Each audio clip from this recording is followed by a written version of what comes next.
क्या आप लोग जानना चाहते हैं कि डैम्स के जरिए एनर्जी कैसे पैदा की जाती है, बिजली कैसे पैदा की जाती है? क्या आप लोग जानना चाहते हैं कि तेज हवाओं से बिजली पैदा की जा सकती है? इन सारे सवालात के जवाबात अगर आप जानना चाहते हैं कि ये कैसे मुमकिन है तो आज का लेक्चर जरूर देखिए, क्योंकि आज का हमारा लेक्चर है एनर्जी के ऊपर। तो शुरू करते हैं हमारा आज का लेक्चर।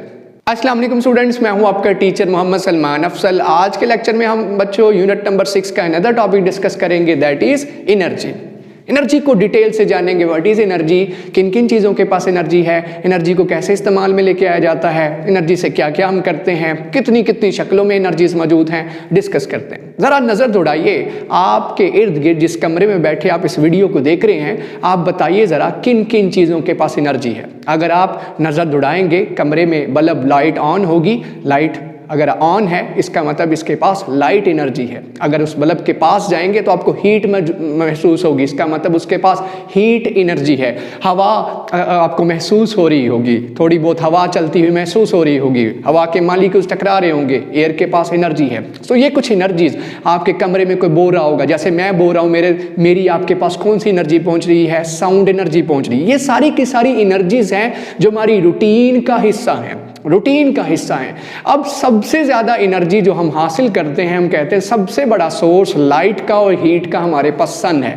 सन है जो सबसे ज़्यादा massive amount of light, massive amount of heat हमें फ्री ऑफ कॉस्ट मुहैया कर रहा है, एनर्जी है। और इस एनर्जी को हम इस्तेमाल में लेके आते हैं, सोलर पैनल्स रख लेते हैं, सोलर पैनल उस हीट को ऑब्जर्व करते हैं और इलेक्ट्रिकल एनर्जी में कन्वर्ट कर देते हैं। इसी सूरज की रोशनी के अंदर हम सर्दियों में बैठते हैं, विटामिन डी भी बनता है, पौधे से एनर्जी हासिल करते हैं, जानवर इससे एनर्जी हासिल करते हैं, अपने जिस्म को गर्म भी करते हैं। और हम जानते हैं कि जब हम धूप में बैठते हैं सर्दियों में तो हमें एनर्जी महसूस होती है, हम काम करने के काबिल हो जाते हैं। सो एनर्जी की डेफिनेशन सिंपल लफ्जों में है ability, the ability of a body to do work. किसी भी जिस्म की काम करने की सलाहियत को एनर्जी कहा जाता है। मैं चल के आपके करीब आ रहा हूँ, जो मेरा चलना है, that is just because of energy that I have, जो मैं एनर्जी रखता हूँ। और एनर्जी कहाँ से आई? दोपहर को जो मैंने खाना खाया था, जो मैंने नाश्ता किया था, वही नाश्ता मेरी बॉडी के मसल्स को एनर्जी फराहम कर रहा है। और उसी एनर्जी की बदौलत मैं बोल भी रहा हूँ और चल फिर भी रहा हूँ, दाएं बाएं भी देख रहा हूँ और आपके साथ बातें भी कर रहा हूँ। ठीक है, अच्छा ये आप जरा गौर करिए, जो बहता हुआ पानी है, वो दरिया जो केपी के और गिलगित बल्तिस्तान से ऊपर से नीचे आ रहे, आपने देखा होगा, विजिट किया हो, किस कदर मैसिव रफ्तार से वो दरिया बह रहे होते हैं, किस कदर मैसिव अमाउंट ऑफ एनर्जी है, कितनी तेजी से नीचे की तरफ आ रहे हैं। ऐसे ही आपने सुना होगा या देखा होगा मूवीज के अंदर, विंड मिल्स, बड़े बड़े पंखे लगाए जाते हैं। यूरोप के अंदर तो खास तौर पे ये इस तरीका का इस्तेमाल किया जाता है, बड़ी तेज हवाओं को इलेक्ट्रिकल एनर्जी में कन्वर्ट किया जाता है। बड़े बड़े पंखे लगा दिए जाते हैं, जब हवा उनके साथ टकराती है, टकराने पे वो विंड मिल्स, उन्हें विंड मिल्स कहा जाता है, घूमती हैं और इलेक्ट्रिकल एनर्जी बना ली जाती है। सो एनर्जी ये फ्री ऑफ कॉस्ट हमारी नेचर में। ऐसे ही सोलर पैनल हमारी छतों के ऊपर, मस्जिदों में, स्कूलों में आजकल इस्तेमाल हो रहे हैं। सूरज की फ्री ऑफ कॉस्ट एनर्जी हम इस्तेमाल कर रहे हैं। सो वो एबिलिटी है बाद में जो हम हासिल करते हैं, एनर्जी एबिलिटी है वर्क करने की, काम करने की सलाहियत अगर आपके पास आ गई है तो हम कहेंगे हमारे पास एनर्जी है। और अगर काम करने की सलाहियत ख़त्म हो जाए, जैसे आप स्कूल अकेडमी होने के बाद जब घर पहुँचते हैं तो कहते हैं मामा पापा मैं थक गया हूँ, मेरे पास एनर्जी नहीं है, मेरी बैटरी बिल्कुल डेड हो गई है, मैं अब कोई काम नहीं कर सकता। जैसे सेल फोन की बैटरी डेड हो जाती है, एनर्जी खत्म हो जाती है, तो वो कोई काम नहीं कर सकता, वो कोई वर्क नहीं कर सकता। इसका मतलब एनर्जी हो तो वर्क होता है, अगर एनर्जी डेड हो तो वर्क नहीं हो सकता। तो काम करने के लिए एनर्जी जरूरी होती है, एनर्जी पूरी होनी चाहिए आपके जिस्म में भी। इस लेक्चर को सुनने के लिए भी, ऑब्जर्व करने के लिए भी, लर्न करने के लिए, सीखने के लिए भी आपके पास एनर्जी होनी चाहिए पहले। तो बच्चों एनर्जी हमारे पास फिर दाएं बाएं कितनी किस्म की है? अगर बड़ी बड़ी बातें करें तो लाइट एनर्जी सन से सबसे ज़्यादा। कमरे के अंदर बात करें तो लाइट, लैंप, ये ट्यूब लाइट, ये बल्ब, ये सारे के सारे हमें लाइट एनर्जी दे रहे हैं। हीट एनर्जी सबसे बड़ा सोर्स सन, सबसे बड़ा सर्दियों में हीटर्स, ये एसी इन्वर्टर्स होते हैं जो क्या कर रहे हैं, हीट दे रहे हैं, सर्दियों के अंदर हीट दे रहे हैं, गर्मियों में एसी का काम करते हैं, ठंडी हवा देते हैं, गर्मियों में गर्म हवा देते हैं, सर्दियों में गर्म हवा देते हैं। इसी तरह से हीट एनर्जी है, लाइट एनर्जी है, इलेक्ट्रिकल एनर्जी है, मैकेनिकल एनर्जी है, केमिकल एनर्जी है, ये सारी की सारी एनर्जीज साउंड एनर्जी है, विंड एनर्जी है, ये सारी की सारी एनर्जीज हमारे एनवायरनमेंट के अंदर मौजूद हैं, हम इन्हें इस्तेमाल में ला सकते हैं। पानी से हम जानते हैं, आगे चल के हम क्या करते हैं, वाटर से अभी बात करते हैं इसके मतलब। जिस एनर्जी का आज हम हवाला देने लगे हैं, तो एनर्जी की अगर जस्ट डेफिनेशन आए तो लिखेंगे body, if a body possesses energy that means it has ability to do work. If a body has ability to do work it has energy. The ability of a body to do work is called energy. किसी भी body के काम करने की सलाहियत को energy कहा जाता है। 2-3 तरह से मैंने आपको डेफिनेशन बता दी। जिस एनर्जी का आज हम जिक्र करने जा रहे हैं वो है बच्चों mechanical energy. Mechanical energy, mechanical energy mechanics से लफ्ज़ निकला है, और मैकेनिक्स मोशन, मोशन यहाँ मैकेनिक्स का लफ्ज़ आएगा। जैसा कि हम जानते हैं चैप्टर नंबर 1 में हमने branches of areas of physics, branches of physics पढ़ी थी, वहाँ मैकेनिक्स पढ़ी होगी। मैकेनिकल एनर्जी बॉडीज़ पे 2 वजहों से होती हैं। समझ लीजिए मैकेनिकल एनर्जी की 2 टाइप्स हैं। ये किस किस वजह से हो सकती है? मोशन की वजह से भी, मैकेनिकल एनर्जी बॉडीज़ के पास मोशन की वजह से भी, और पोजीशन की वजह से भी। पोजीशन और मोशन, ठीक है। पोजीशन कह लीजिए, हाइट कह लीजिए, एक ही बात। हाइट और मोशन की वजह से जो एनर्जीज होती हैं उनको मैकेनिकल एनर्जी कहा जाता है। मैकेनिकल एनर्जी 2 रीजंस की वजह से हो सकती है। बॉडी के पास अगर मोशन है तब भी मैकेनिकल है, अगर बॉडी के पास पोजीशन या हाइट है तब भी उसके पास मैकेनिकल एनर्जी है। जो आज हमारा कंसर्न होगा, ज़्यादा डिटेल डिस्कशन, मोशन की वजह से जो एनर्जी होती है उसका नाम रख दिया गया है काइनेटिक एनर्जी। इसका मतलब मैकेनिकल एनर्जी की जो 2 टाइप्स हैं, एक मोशन की वजह से, एक पोजीशन या हाइट की वजह से। पोजीशन और हाइट में कोई मोशन नहीं होती, और जब मोशन हो रही है तो हाइट नहीं होती, तो इसका मतलब मोशन की वजह से उस एनर्जी का नाम ही स्पेशल रख दिया है काइनेटिक, और पोजीशन और हाइट की वजह से एनर्जी का नाम रख दिया है पोटेंशियल एनर्जी। जो आज हम डिस्कस करने जा रहे हैं वो है बच्चों काइनेटिक एनर्जी। आज के लेक्चर में जो डिटेल डिस्कशन होने जा रही है वो काइनेटिक एनर्जी की है, और काइनेटिक एनर्जी हमारे एनवायरनमेंट में किस किस चीज़ के पास है। आइए उसके लिए फार्मूला भी ड्राइव करते हैं, रिलेशन भी कैलकुलेट करते हैं, और रिजल्ट अब देखेंगे क्या हमारा रिजल्ट आएगा। काइनेटिक एनर्जी की डिस्कशन होने लगी। काइनेटिक एनर्जी को ऐसे भी लिखा जाता है, काइनेटिक एनर्जी जैसे कहा गया कि ये मोशन की वजह से, अगर आप किसी भी बॉडी को मोशन करता हुआ देखें, जैसे कि मैं मुसलसल मोशन कर रहा हूँ, मोशन मतलब एक जगह से दूसरी जगह जाना, दूसरी से तीसरी जाना, तीसरी से चौथी, मुसलसल अपनी जगह तब्दील करना मोशन होती है। और जो भी चीज़ मोशन कर रही होगी इसका मतलब वो मोशन किस एनर्जी की वजह से, या उसके पास कौन सी एनर्जी है, काइनेटिक एनर्जी। जैसे काइनेमेटिक्स चैप्टर नंबर 2 आपने पढ़ा होगा, मोशन, मोशन बॉडीज की मोशन, काइनेमेटिक्स है। इसी तरह से मोशन की वजह से जो एनर्जी है, या अगर आप मोशन करना चाहते हैं तो आपके पास कौन सी एनर्जी होनी चाहिए, kinetic energy. Is it clear? या मोशन करती बॉडी को देखें तो उसके पास कौन सी एनर्जी है, काइनेटिक एनर्जी, ऐसे समझ लीजिए। अच्छा, अब आप मुझे बताइए हमारे इर्द गिर्द कौन सी ऐसी चीज़ें जिनके पास काइनेटिक एनर्जी है? बहती हुई हवा, जो विंड है जिसकी वजह से दरियाओं के ऊपर बोट्स, बड़े बड़े जहाज सेल करते हैं। बहुत बड़े बड़े जहाज जो हैं वो सेल कर रहे हैं, वो तैर रहे हैं। बड़े बड़े जहाज, बड़े बड़े उनके कर्टन होते हैं जिनको हवा को इस्तेमाल करते हैं समुद्र की, और उसके ऊपर तैर रहे हैं बहरी जहाज। ऐसे ही इस विंड एनर्जी को इस्तेमाल करते हुए हम विंड टर्बाइन्स, मैंने जैसे कहा बड़े बड़े विंड मिल्स जिन्हें कहते हैं, बड़े बड़े पंखे होते हैं। बड़े बड़े पंखे क्या करते हैं जी, वो लगाए जाते हैं और विंड एनर्जी को क्या करते हैं, उसकी वजह से घूमते हैं, और फिर हम टरबाइन चलती हैं, टरबाइन से आगे जनरेटर चलते हैं, जनरेटर से इलेक्ट्रिक एनर्जी पैदा होती है। और यही कहा, यही विंड एनर्जी, इसके पास भी विंड मतलब मोशन कर रही है, ये हवा, ये भी विंड है, ये भी क्या कर रही है, मोशन कर रही है, इसके पास भी काइनेटिक एनर्जी है। बाद में इलेक्ट्रिकल बना ली काइनेटिक को। ये जो हमारे पास विंड है, ये मैंने जैसे कहा बड़ी बड़ी बोट्स हैं, उन बोट्स के ऊपर आपने देखा होगा, उसमें समुद्र के ऊपर सेल करना है, तो कहाँ से चप्पू, कहाँ से वो हवा के जो है जी, हवा विंड की रफ्तार को, मोशन को यूज़ करेंगे, बड़े बड़े कर्टन पड़ेंगे यहाँ पे, मोशन करें। और इसके अलावा काइनेटिक एनर्जी ऑफ वाटर, दरियाओं का जो पानी है उसके पास काइनेटिक एनर्जी। वो दरिया जो केपी के और खैबर पख्तूनख्वा से सफ़र करते नीचे आ रहे हैं गिलगित बल्तिस्तान से, उनकी रफ्तार बड़ी मैसिव है, और वहाँ फिर क्या किया जाता है, उनको कुछ लम्हे के लिए स्टॉप किया जाता है बड़ी ऐसी ख़ास जगहों पे जहाँ पे 3 सिमतों में पहाड़ हो, वहाँ पानी को स्टोरेज कर लिया जाता है ऊंचे इलाके के अंदर, ताकि पानी वहाँ स्टोर हो। फिर आगे से बंद खोला जाता है, गेट खोला जाता है, और वहाँ से स्पिलवेज खोले जाते हैं, पानी निकलता है बड़ी मैसिव रफ्तार से। टरबाइंस, बड़े बड़े पंखे घूमते हैं, टरबाइंस चलती हैं, जनरेटर चलते हैं, डैम जिन्हें आप कहते हो, डैम बनाए जाते हैं जो कि बड़ी रैपिड रफ्तार वाटर की को इस्तेमाल करके काइनेटिक एनर्जी वाटर के पास भी है जो ऊपर से आ रहा है बहता हुआ पानी, हवा जो चल रही है उसके पास भी काइनेटिक एनर्जी है, हवा जो चल रही है उसके पास भी काइनेटिक एनर्जी है, विंड मिल्स चलाने में काइनेटिक एनर्जी इस्तेमाल हो जाएगी, जो कश्तियाँ हैं उसे दरियाओं समुद्रों के ऊपर सेल करने के लिए भी काइनेटिक एनर्जी, सफ़र करने के लिए भी काइनेटिक एनर्जी इस्तेमाल हो जाएगी, और दरियाओं का बहता हुआ पानी जो है उसे उसकी काइनेटिक एनर्जी से आप रास्ते में टरबाइंस लगाइए, बड़े बड़े पंखे लगाइए, उन पंखों को घुमाइए, पंखे घूमेंगे टरबाइंस चलेंगी, टरबाइंस चलेंगे जनरेटर चलेंगे, जनरेटर चलेंगे बिजली पैदा। ये सबसे सस्ता और इजी वे इलेक्ट्रिसिटी पैदा करने का। सो ये दुनिया के अंदर राइज है सबसे सस्ता हाइड्रोल पावर प्रोडक्ट जो कि काइनेटिक एनर्जी ऑफ वाटर को इस्तेमाल करता है। आइए अब इसकी डेरिवेशन करते हैं और रिजल्ट कैलकुलेट करते हैं, काइनेटिक एनर्जी का फार्मूला क्या है और कैसे ये रिजल्ट आता है। मिसाल के तौर पे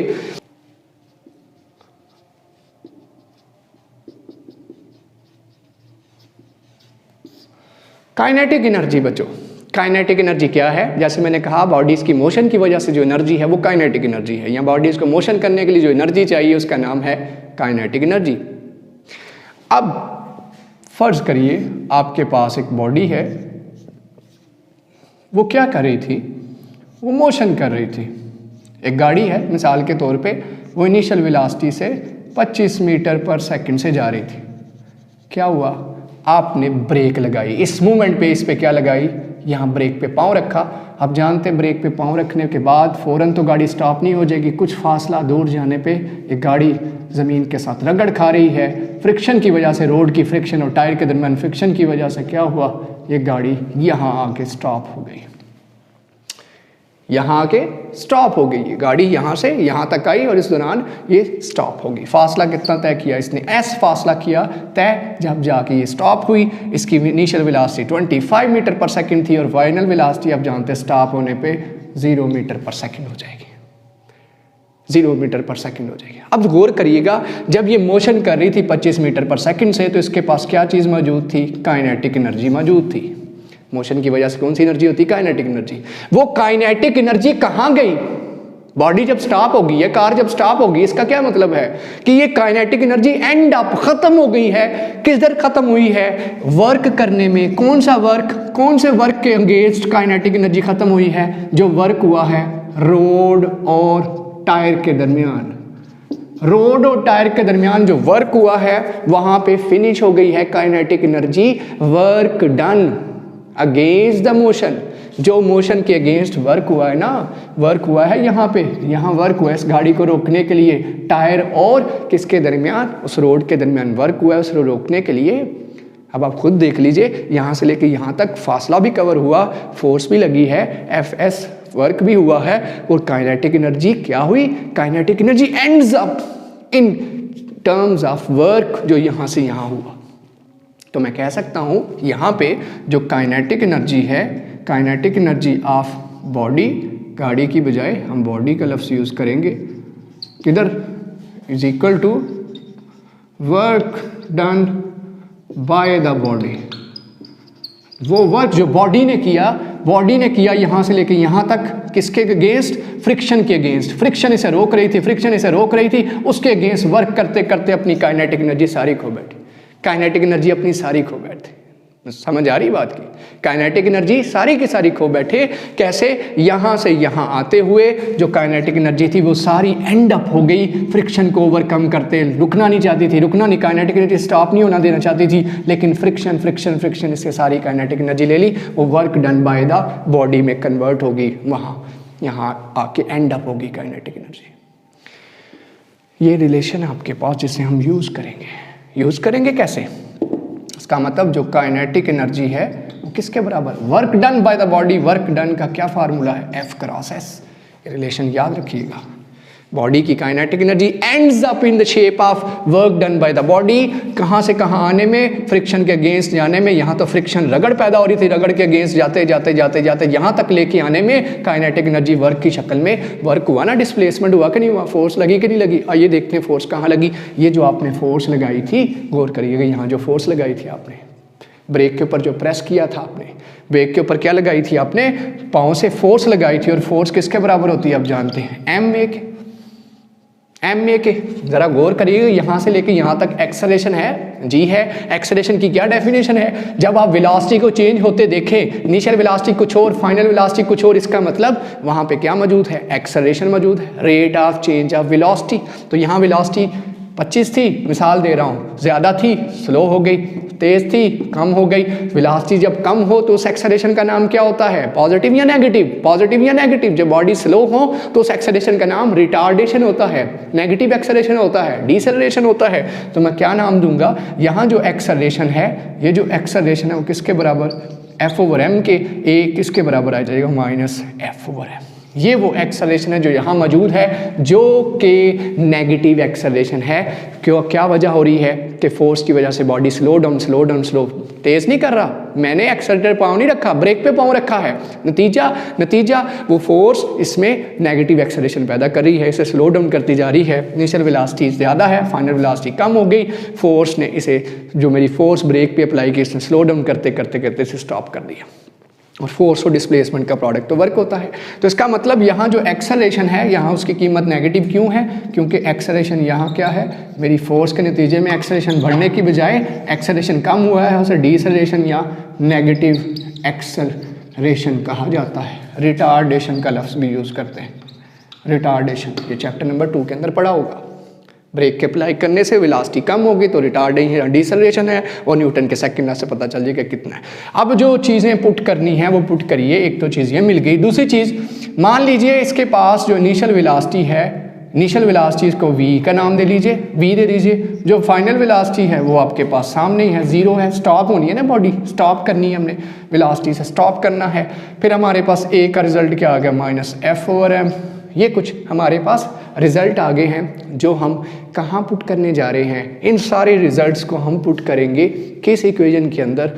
थर्ड इक्वेशन ऑफ मोशन के अंदर। आइए इन सारे रिजल्ट्स को थर्ड इक्वेशन ऑफ मोशन में पुट करते हैं ताकि हम काइनेटिक एनर्जी का रिजल्ट निकाल सकें। तो क्या है? By putting these values in equation 3, और वो क्या थी? 2as = vf² - vi²। एक ही जगह बच्चों क्या आ जाएगा? -F/m, s वैसे का वैसा, vf की जगह 0 का स्क्वायर, vi की जगह v और ऊपर स्क्वायर वैसे का वैसा, -2F/m × s - v²। Minus minus से कट गया, इस तरफ आ जाइए, क्या बनेगा? 2F/m × s = v²। उधर मल्टीप्लाई हो गया 2F × s = mv², और f × s = 2 मल्टीप्लाई हो रहा है, उधर जाकर डिवाइड हो गया। ये आपके पास f × और बताइए ज़रा f × s क्या है? Work done by the body against the friction, friction के अगेंस्ट वर्क था। एनर्जी वर्क करते करते एंड अप होगी, वर्क करते एंड अप हो गई। और एफ एस किसके मुताबिक है? बताइए क्वेश्चन नंबर 2 के मुताबिक काइनेटिक एनर्जी। तो इसकी जगह क्या आ जाएगा? क्वेश्चन नंबर 2 की जगह के मुताबिक एफ एस की जगह काइनेटिक एनर्जी। तो आंसर आ गया 1/2 mv²।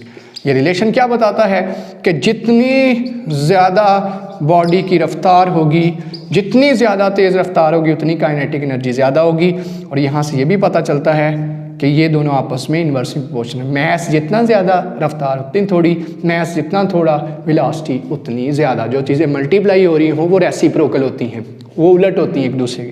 ये मैस और वेलोसिटी एक दूसरे के रेसिप्रोकल हैं, एक दूसरे के उलट हैं। जबकि काइनेटिक एनर्जी ज़्यादा देखनी है तो किसके पास ज़्यादा होगी? जिसका v² ज़्यादा होगा। वेलोसिटी जिसकी ज़्यादा होगी ऑफ कोर्स उसके पास काइनेटिक एनर्जी ज़्यादा होगी। या काइनेटिक एनर्जी ज़्यादा देनी है तो उसको वेलोसिटी ज़्यादा दीजिए। ये है काइनेटिक एनर्जी की डेरिवेशन। और कैसे की फिर रिपीट कर देता हूँ। फ़र्ज़ करिए एक बॉडी है जो कि एक वेलोसिटी से जा रही थी ऑलरेडी, ब्रेक अप्लाई की। ब्रेक कैसे लगाई जाती? फोर्स लगा के। स्लो डाउन कैसे किया जाता है? फोर्स लगा के। उस फोर्स के नतीजे में स्लो होती स्टॉप हो गई। अब जानते हैं जब वेलोसिटी ज़्यादा से कम हो तो रिटार्डेशन होता है, डिसेलेरेशन होता है, और वो न्यूटन के सेकंड लॉ से पता चलेगा। अब आप देखिए जो इसके पास काइनेटिक एनर्जी थी वो कहाँ गई? काइनेटिक एनर्जी रफ्तार की वजह से होती है, इसके पास रफ्तार थी, काइनेटिक एनर्जी कहाँ गई? ये सारी काइनेटिक एनर्जी एंड अप होगी कहाँ पे? फ्रिक्शन के खिलाफ वर्क करने में। फ्रिक्शन के खिलाफ वर्क करने में कि नहीं रुकना, फ्रिक्शन ज़्यादा थी, उससे स्टॉप कर लिया।